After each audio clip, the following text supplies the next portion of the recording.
Okay, folks, welcome back. This is the fourth installment of month 2 of the ICT mentorship.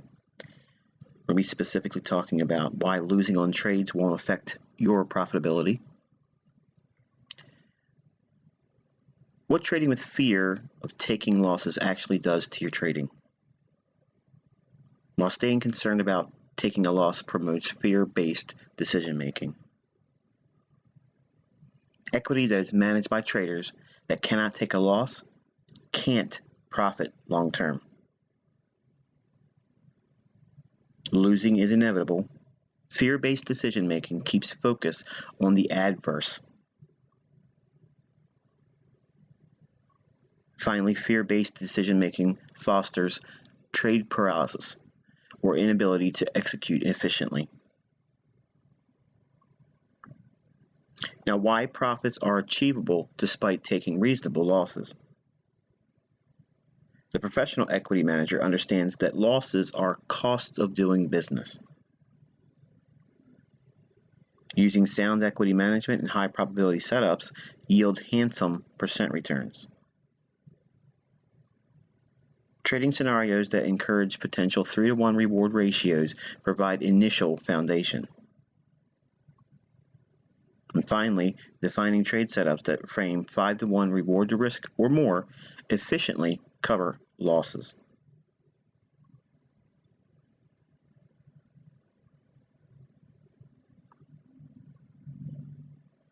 Okay, folks, we're going to give a brief overview on framing a trade just for the context of this discussion.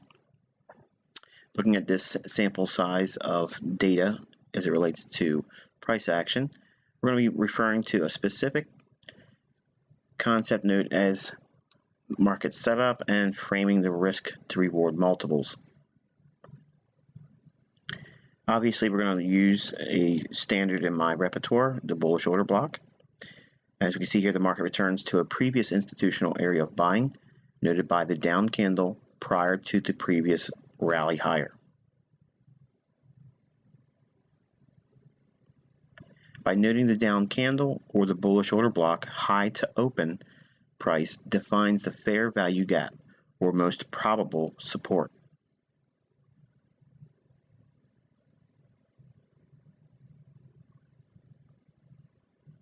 Now, specifically inside of that retracement into the order block, there's a mean threshold and a hypothetical long entry on the secondary bullish order block.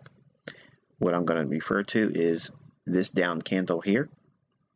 The middle of that candle, we're going to be using that as a mean threshold. In other words, we don't want to see that violated on a closing basis.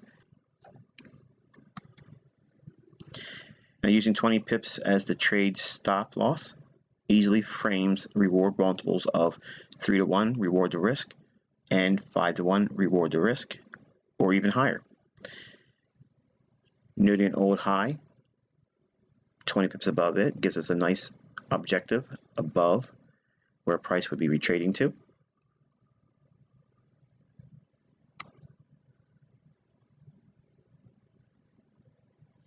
Now, having a simple trade idea based on the things that we taught in September on what to focus on or what you should be focused on right now in price action, let's take a look at some things regarding those setups and how we can frame good reward multiples, how we can frame the ideas and justify why taking losing trades doesn't really or shouldn't have that much of an impact on your long-term profitability.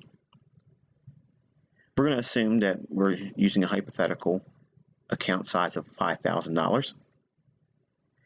And we're going to start with a low accuracy rate of 30%. That means that you're losing 70% of the time. We're going to be looking for trades that are reward to risk ratio of 3 to 1. That means we're hoping to make or willing to hold on to a trade to pay out $3 gained for every $1 that we risk. We're risking on each trade 1% of our $5,000 account. Because we're risking 1% and we're looking for a yield of 3 to 1 reward to risk, our average win trade should be $150. And our average loss should be $50 or 1%. We're going to be focusing on a sample set of 10 trades, and we're going to say that 30% of those 10 trades are winners, and obviously 70% would be losing trades. Out of those 10 trades, we are assuming that 3 wins in 10 trades and 7 losses in 10 trades. The average profit, again, is $150, and the average loss, again, is $50. The subtotal for the 3 wins at an average profit of $150 would bring us to a $450 winning basis on the 3 trades out of 10 that were winners. And the subtotal for the losses would equate to $350, or 7 times $50 of an average loss. Even in this low accuracy rate with a multiple of 3 to 1, you still can marginally eke out a net positive profit. It's not much, and to look at that, it doesn't seem like anyone would be terribly excited about that. But if you were doing 10 trades over the course of a month, and you netted a 2% return, I can tell you that is an absolutely amazing return for managed funds. So if you're not going to be trading your own capital, or if you're aspiring to be a trader that manages other people's money, so again, 2%, while that's not terribly impressive on the grand scheme of things, 2% compounded over the course of a calendar year, 2% per month, that is an astronomical return for managed funds.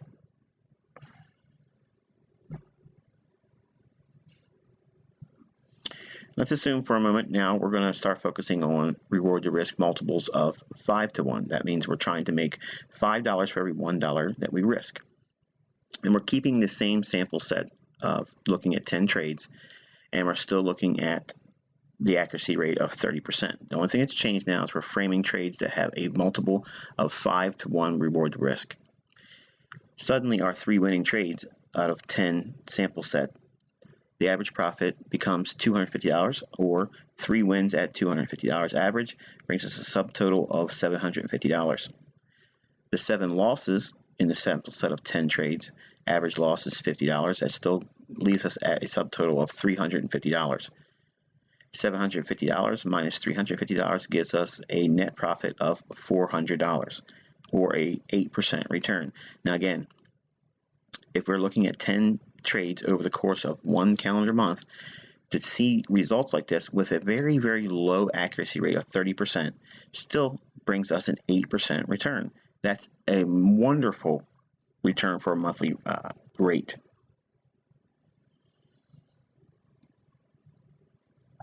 Now we're going to take a look at having a low accuracy rate of 30% with the reward to risk multiple of 5 to 1. And now we're going to be risking 2% of our account. So now the average win jumps to $500 and the average loss jumps to $100.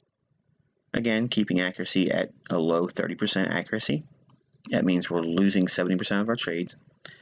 Out of a sample set of 10 trades over the course of a calendar month, 3 wins at 2% risk per trade, multiple of 5 to 1 reward to risk. Our average profit jumps to $500. If our 3 winning trades at $500 average profit, this gives us a subtotal of $1,500. Our 7 losing trades at an average loss of $100, or 2% of our equity.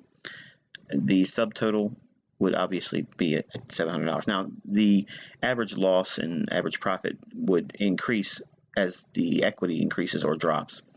But for these examples, we're looking at the sample size of data and a sample set of 10 trades.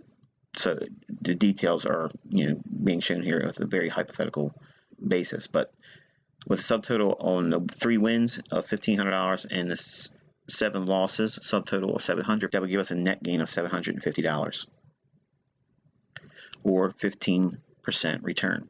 Again, crazy returns with just a very low accuracy. Now think about this for a moment. When you first got into trading, you were wanting to get 90% accuracy or 100% accuracy or 98% accuracy. You can still make ridiculous returns with having very low accuracy. Okay, you don't need high accuracy.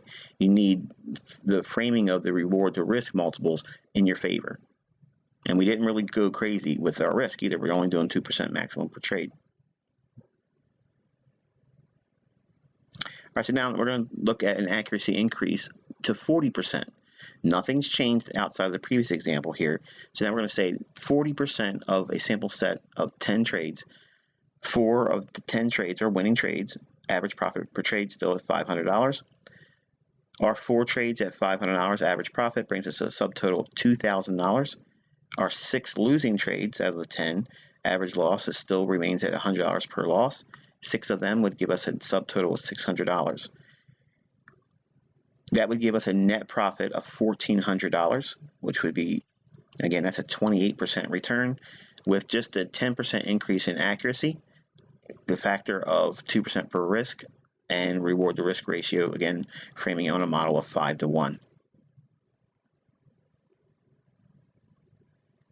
Now we're going to look at an increase in our accuracy. Say we've been trading for a while. We know our trading model a little bit more intimately. We know what we're trading. We know how to frame our trades. We've learned patience. We've been able to stick to our rules and our parameters about our reward to risk framing. We know how to reduce our risk while we're in a trade, and our accuracy increases by default. We're going to say we jump to a 50-50 basis. In other words, half our trades are winners and half our trades are losers. On a sample set of 10 trades, the average win stays at $500, the average loss stays at $100. 5 wins at an average profit of $500 brings us to a subtotal of $2,500, while 5 losses of the 10 sample set trades, average loss is $100 or a subtotal of $500. So $2,500 minus $500 loss on 5 losing trades gives us a net profit of $2,000 or a 40% return on 10 trades. The factor of just increasing a 50-50 hit rate, we reward the risk 5 to 1 with a risk per trade 2%. The only thing we're doing is framing our trade around a little bit more success. In other words, our ability to read price action.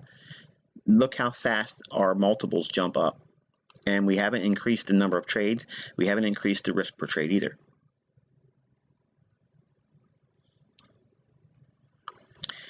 Accuracy rate of 50%. Our reward to risk model stays at 5 to 1, but we're going to lower our risk per trade to 1%. That means the average win drops back down to $250 per win, and the average loss is down to $50 per win. Our hit rate, we're going to say, is 50-50 still. That means 5 winning trades out of 10. Average profit is $250, and 5 wins at $250 brings us a subtotal of $1,250. And then 5 losing trades out of the sample set of 10 trades, average loss being 1% of the $5,000 account, or $50 in this case. 5 losing trades with an average loss of $50 gives us a subtotal of $250. So $1,250 of the 5 wins minus the subtotal of $250 on the 5 losing trades gives us a net profit of $1,000. Now, I want you to take a look at this for a minute. Okay? Think about this for a minute. You only have to be right half the time. Or another way of saying it is you can afford to be wrong half the time.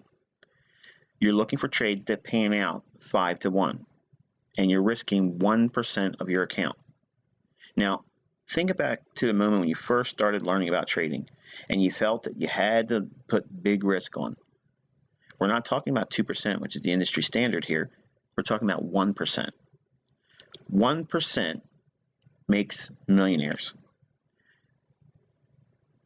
If you look at the 1% risk per trade and the accuracy rate of only 50%, this by itself is exactly what everyone would dream of as a rate of return. 20% per month.